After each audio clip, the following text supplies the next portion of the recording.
Coming up on Theater Talk. Today, there are no producers in the sense that there were. There was one producer, and if the show won the Tony, the one producer would get it. Now it's a small village. Good for your business, though, too. If they have a luncheon meeting, there are, instead of 4 of them, there are 20 of them. That's right. Theater Talk is made possible in part by the CUNY TV Foundation.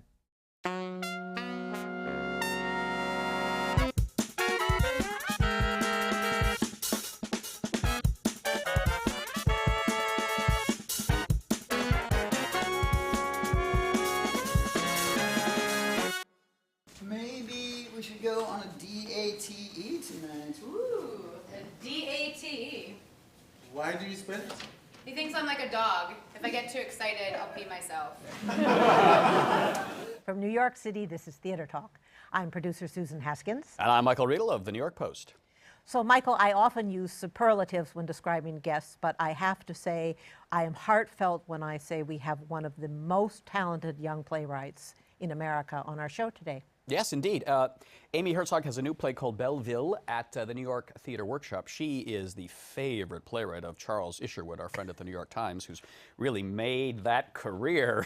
Well, I think Amy Herzog made that Isn't career. it nice, Amy, to have someone like Charles Isherwood on your side? It's like what, I don't know, what Brooks Atkinson was for Eugene O'Neill. It doesn't hurt. I am very aware of how lucky I am. Yeah, now what was the first play that you did that Charles reviewed where suddenly your life changed? That was after the Revolution in 2010, which is my big family drama with 8 characters that went up at Playwright's Horizons. Mm-hmm. And he called it smart and engrossing. Which was really nice. And right on the money, too, right? That's now, right. I'm curious, though. Tell me what it's like. You're a young playwright, and this is the first one. The New York Times comes. Are you don't know much about Charles Isherwood. Are you nervous? I mean, your career could begin or end with one thing that this man has to say about your play. Do you remember when you got the review, when you first saw it, when you read it? Yeah, I was in the cab on the way driving home from the opening night party, and my husband brought it up on his phone and read it out loud to me. I've since stopped reading all reviews, actually, so that was, I think, the last one that I had that kind of really, really direct engagement with. Did you cry? Did you jump up and down? Did you Well, buy I a just country house? remember there was one paragraph that was somewhat critical, and I remember saying, that's true, that's true. I remember thinking, this is fair, it's a really good review, I really lucked out, and the things that he's pointing out that were problematic, they're fair. And then suddenly, do all agents come running after you? Offers pour in? Theaters chase you for your next one because you've got the review in the Times? You know, I don't remember it happening exactly like that. I had already written 4,000 Miles, which is sort of the sequel play, or not really sequel, but a companion piece to After the Revolution, and it was already slated to be produced at LCT3, so that was already in motion. And I'm sure more opportunities started opening up, commissions and that kind of thing, but I don't remember it being quite the watershed moment maybe that you're describing. Well, I'm old-fashioned Broadway, the old Sardi's days when, they would get the early edition of the Times and stand on a chair or on a table, read the rave. I've heard, my grandmother worked in the theater, and I've heard her describe that, and I sort of wish we had that. She was a production assistant. She was Mary Martin's private secretary for many years. She worked for the group theater. She had an affair with John Garfield, I'm happy to say, on television. Oh my God, wow. Now, was your grandmother on the side of your family that were the Marxists? This is the very grandmother that After the Revolution and 4,000 Miles that is based on. Right? Oh, I see. Interesting. So you're a theatrical royalty almost. Well, I guess if you're related to a production assistant, you are theatrical royalty, yes. They know where all the bodies are buried. Now tell us a bit about Belleville. Give us a sense of what the play's about for people who haven't seen it, and what got you thinking about tackling this subject? Sure, it's very different from my earlier plays about my family, and I feel sometimes like I need to warn people who know my earlier work that this is a big, sort of a big left turn. It's a scary play. It's a play about a couple, about a marriage, a couple in their 20s, and their marriage is sort of on the rocks and fraying in ways that become apparent as the play progresses. They're in Belleville, which is a neighborhood, a very vibrant, interesting neighborhood in Paris, there for about a year. And so they're very isolated from home and from friends and family, and it's in that kind of pressure cooker environment that things start to get exciting. Start to unravel. Right. Based on your own marriage when you were living in France with your husband? Exactly. Also based on my grandmother. No, it's there's a really famous story of a man named Jean-Claude Roman, who is French, which is part of the reason I'm sure I set this play in France.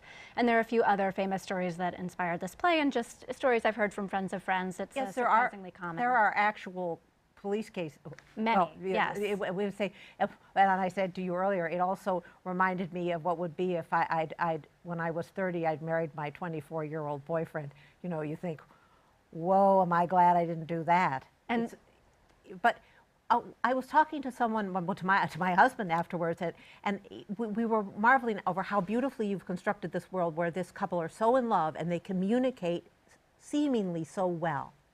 And yet, we find that the level of communication is so different. And my hope is that people watching it say something like what you just said, that there's some relationship they had where they can relate to it. It's an extreme situation, and it has some kind of operatic heights. But hopefully there's some kind of kernel in it that, that is really relatable and recognizable. Oh, I think so. Now, when you say stories it was based on, you mean short stories or Oh, no, stories these that- are stories in the news. You have a wonderful thing that in the playbill, you write, that you have the chronology of how you created this work. And I'd like you to share that with us because I think it's very interesting about how writers Sure. make art. So this is the last of the 4 plays that I've written to be produced, and it's the one that I've started writing first. I started writing it in 2007 when I got a commission from the Yale Repertory Theater.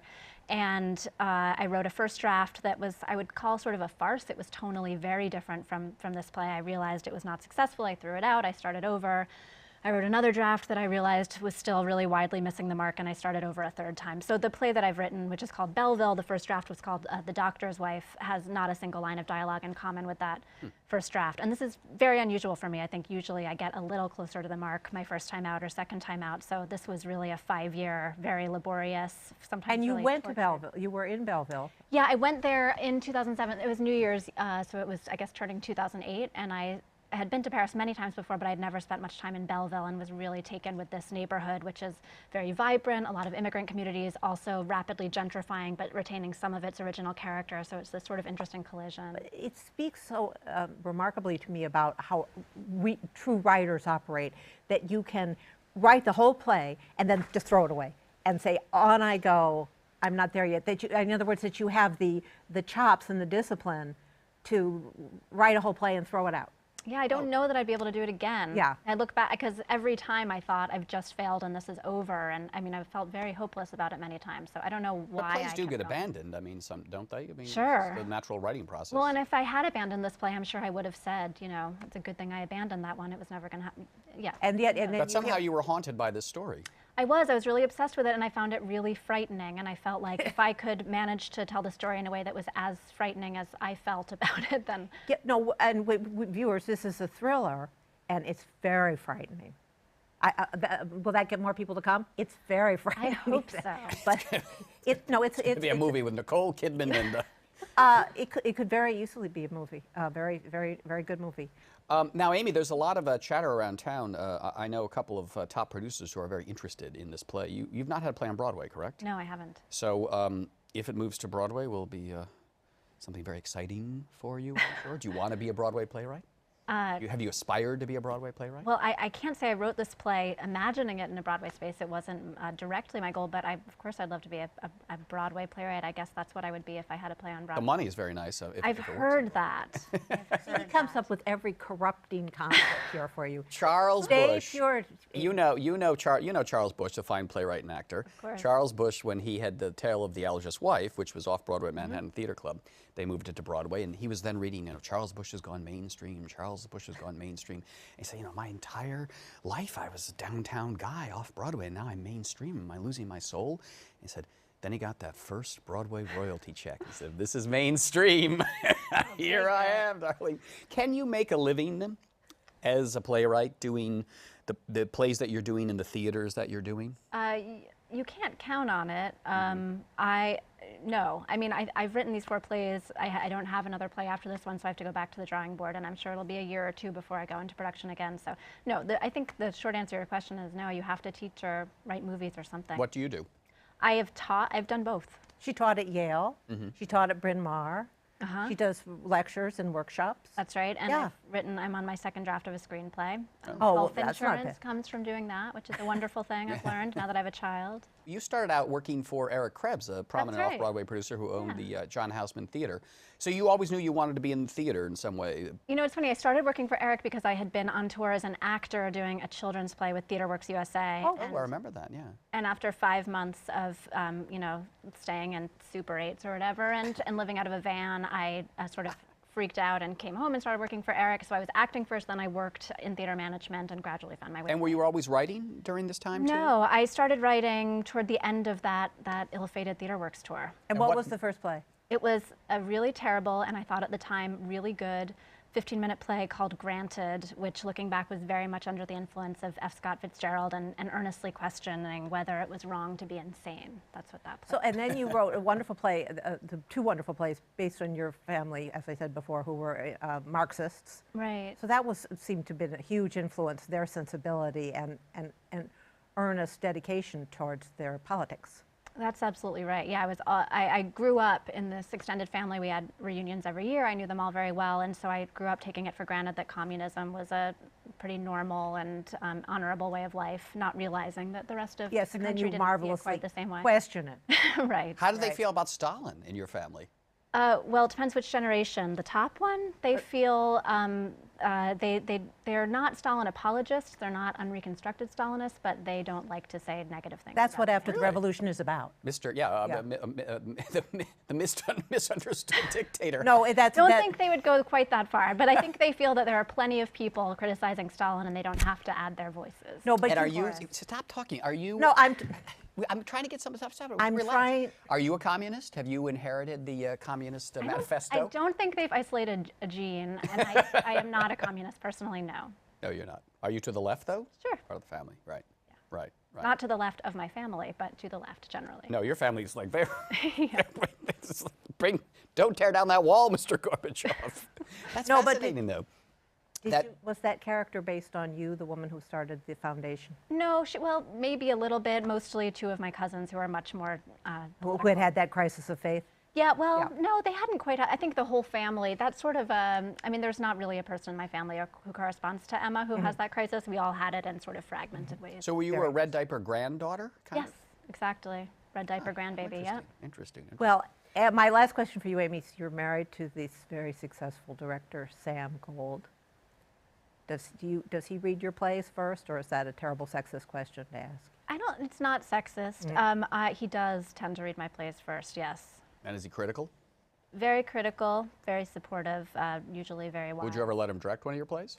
We've talked about not doing that a lot. And I can see that. Right now we feel the marriage is going well, the careers are going well. So we'll just leave it at that. So, all right. Well, the play is called Belleville at the New York Theater Workshop, getting a lot of good buzz. Thriller, really, quite a scary play. It really unnerved Susan here. By Amy Herzog, talented, I was going to say up-and-coming playwright, but when you've got those reviews from Charles Isherwood, I believe you've arrived, darling. Thank you. Thanks for the welcome. Thanks for being our guest. Well, once you're on Theater Talk, then you've really arrived. The phone will not stop ringing. There you are. Okay, welcome. Congratulations, and thanks for being our guest on Theater Thank Talk. you both. Thank you. I shouldn't have to explain that to you because I'm entitled to some privacy. And it has absolutely no bearing on our marriage. Okay. And you shouldn't be so insecure. Or at least you shouldn't let me see it. Okay. We are out of the studio today at a watering hole. They used to call it in the old days a watering hole, a theater district bar that is legendary now, called Joe Allen, which, Susan, has been in existence for 46 years here on West 46th I'm afraid I have too, so I'm well aware of it. I've been coming to Joe Allen for, oh God, since I came to New York in college in the 1980s. It's where everybody who works on Broadway goes and hangs out. They drink, they eat here, they gossip. And you've been beaten up. You get in the occasional fight here. And we're going to talk to Joe Allen, the man who founded this restaurant in 1965 today. So let's go in. All right, Joe, this restaurant, the eponymous Joe Allen Restaurant, this is your 46th year. Don't remind me. What prompted you to come way west in 1965 when you began the Joe Allen empire? Well, I had a place on the east side prior to that, but the reason I came over here was because I saw a market that didn't, there seemed to be room for one more. And what was the market that you saw? Well, I saw Downey's and Sardi's they were smoking, both of them, Yeah. in those days. Sardi's was kind of the high end back in those days, where the really fancy Broadway people. Absolutely true. And you opened a restaurant that was for kind of the chorus kids, right? For the kids who were. Well, that's who ended up coming here, yeah. But also, we used to stay open much later than we do now. We stay open till 4, which was the legal limit. Vincent Sardi used to come by after he closed his place. He was a very, very nice man, and he was very helpful to me. And He didn't see you as competition when you moved into his well, turf? I guess in some sense is an overlap. But you know, Jackie Gleason wasn't coming here, and David Merrick wasn't coming here. Right. How did the chorus kids wind up coming here? What sort of attracted them initially? Well, I was desperate enough that I opened up charge accounts for them. They didn't have any money, and you didn't have any money. I didn't have any money, and they didn't. Yes, but what's interesting about it is that there was very, very little loss of non-payment. I mean, fractional, nothing to speak of. This is before credit cards. Right, right. There were no credit cards then. I mean, yes, there was Diners Club and American Express, but these kids weren't going to get one of those under any circumstances. But you had a sense of the rhythm of the chorus kids like back then, that they'd have a show and they'd have some money, and then they wouldn't have a show and they wouldn't have any money, but they would still come to Joe Allen. Well, it allowed them to, it was kind of a finance system for them. And like everybody else in the world, you know, some were frugal and some were, you know, very irresponsible. But my losses were really virtually nothing.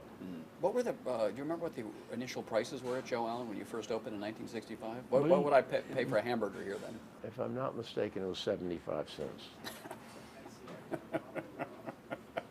Well, what are we going to do about that? Exactly. Yeah.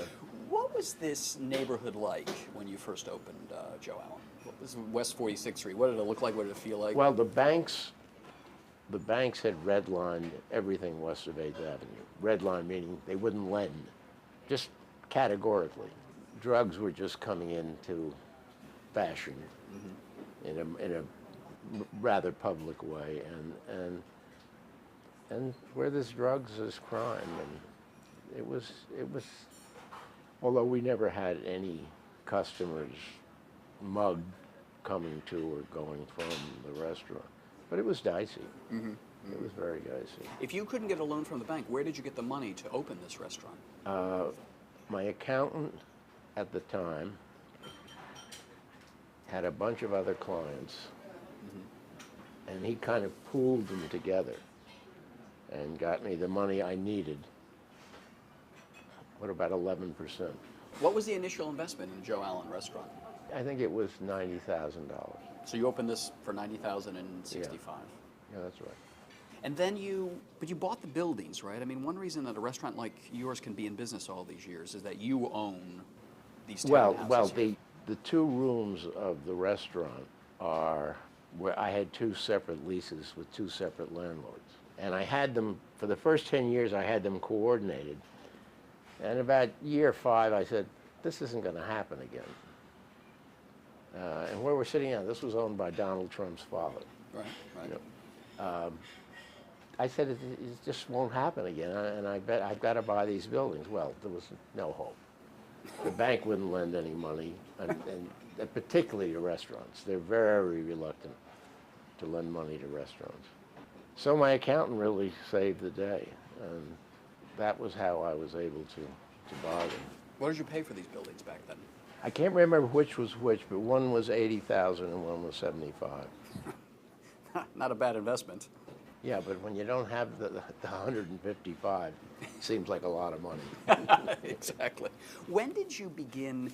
I mean, it's always a struggle opening a restaurant, and it seems to me that you were sort of hit or touch and go there for a while. When did you really find that you were on firm footing with this restaurant, and you could begin to expand with Orso and open restaurants in Los Angeles? Well, that came much later, but I would say I was probably 5 or 6 years into it here when I felt permanence. Tourism at that time, in the summer, were not coming to the theater. Really? And the theaters, it hadn't been that many years that there was air conditioning, because shows used to close in the summer and reopen in the fall. And so the whole idea of summer theater business was just beginning to take hold. Tourism started growing, I guess, in the very late 60s, early 70s. But that's when you began to get on a solid footing. Yeah. I felt like I might be here next year. Right. I wanted to ask you about someone who was important in your life, Sherman Billingsley, who had the Stork Club. Well, he wasn't a moral leader. No. He was a bootlegger, I believe. He was a bootlegger, yeah. No. How did you come to know him, and what did you learn from him? He used to come and visit me when I had the place on the east side. Right. And he'd come in, and he couldn't understand that there were all these young people and nobody had on a necktie. I mean, he was from some other age. Right. The time passed him by, just Right. totally. Right. Well, he was from that sort of world where, in the Stork Club, where people dressed up in the tuxedos when Oh they went yeah, to town. yeah, oh yes. Well, But you were coming along as a well, restaurateur. opening nights, everybody was in black tie. Right. Yeah. But when you were coming along with this restaurant, it was a more of an informality coming into. Well, yes, it was. I mean, my first place, and to a great extent this place, was the model was P.J. Clark's. Right. And Which that is was, where you're. and that was, society slumming, I guess you'd call it. That kind of informality was what was coming on. A lot of celebrities come to your place. Who was do you remember the first group of famous people who started coming to Joe Allen? Well, it was performers. Yeah. It was people in shows. And your friend Sheeta Rivera, was she an early customer as well? Not that early. Elaine Stritch she used to go Oh yeah. when she was still drinking. There must have been some interesting nights with Elaine here at. Well, yes. She brings her own fun with her. She could go all night long, I would imagine. And I remember one night, it was all, it was after the show, and it was all merriment and people laughing. And David Merrick walked in the door, and the whole room froze. And no one would raise their voice after that until he left. Oh, really?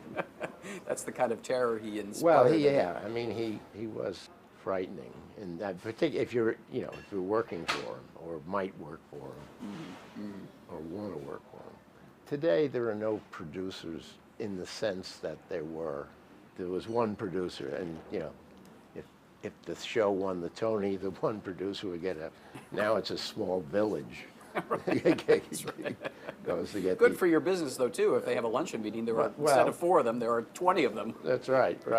Somebody said to me that you always had this saying about sort of your philosophy of how you treat customers. That the person who cares where they sit. Oh, it's about seating. Yes. Yeah. Explain your theory it's of seating. It's a very simple. Those that care don't count, and those that count don't care. So in other words, all the celebrities who come in here, you don't put up with the people who demand this table and want to be well, here. We do what we can to accommodate them, but there's only so much you can do. Believe it or not, there are still people who come in and say, "Do you know who I am?" I mean, it's always astounding that anyone could utter those words. And what's your reaction to someone who comes in and says, "Do you Well, know who I am?" there is no reaction. I mean, it's. Over the years, I remember hearing there was a producer, Garth Drabinsky, who is under indictment and can't come down to America now because he bankrupted his company. And I'd always heard that he was possibly the most difficult Joe Allen customer. He was one of these. He was a pain in the ass, yes. And it was about nothing. It was this petty little one-upsmanship that he got his hand caught in the cookie jar. Have you ever banned anyone from Joe Allen's? Is there anyone that you said you can't come in here anymore? Yeah, but I can't remember his name. Was it one or two? Yeah. Along the way. And what would be cause for being banned from Joe Allen's? Well, improper behavior, taken too far. I mean, bars are based on improper behavior, but there's a line. What's the secret to longevity in the restaurant business? Paying attention. Yeah. That's all. To customers? Just paying attention. It just I don't think they'd admit it, but I think a lot of guys go into this business to meet girls. And if that's what you're doing, that's not paying attention. That's interesting. You can sign up for viewer updates at theatertalk.org. Or you can follow us on Twitter. Our thanks to the Friends of Theater Talk for their significant contribution to this production. Theater Talk is made possible in part by the Frederick Lowe Foundation, the Eleanor Naylor Dana Charitable Trust, the Corey and Bob Donnelly Charitable Fund, the Noel Coward Foundation, Carrie J. Fries, the Dorothy Strelson Foundation, the New York City Department of Cultural Affairs, and the New York State Council on the Arts, a state agency.